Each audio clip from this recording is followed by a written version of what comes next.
Bonjour, une petite vidéo des conséquences d'une forte pluie et d'un chéneau qui déborde et inonde une chaudière. Attention, c'est une panne en deux temps. Un client m'appelle pour dire que sa chaudière est pleine d'eau suite à une forte pluie. Comme on peut le voir, elle a pris cher. De l'eau dans le caisson et surtout au niveau de l'électronique.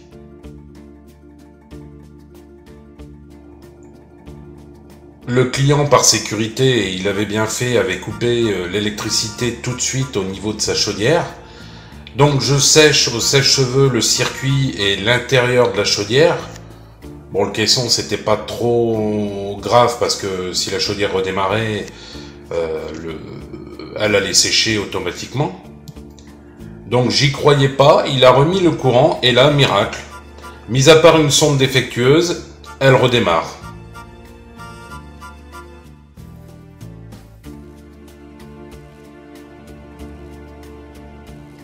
Deux semaines plus tard. Eh oui, 2 semaines plus tard, panne sur le circuit de la chaudière.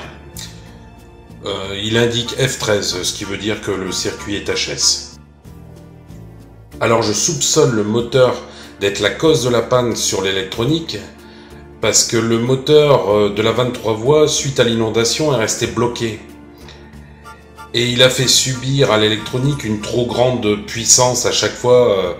Il essayait de bouger la 23 voies et je pense que la puissance à force a fait sauter le circuit électronique. Bref, changement du circuit électronique et moteur de la 23 voies. Et là, je pense que depuis le temps, la chaudière fonctionne, donc il n'y a plus de soucis. Voilà, c'est tout pour aujourd'hui. Merci d'avoir regardé la vidéo jusqu'au bout. Vous pouvez regarder l'une de ces deux vidéos ou reprendre une vie normale.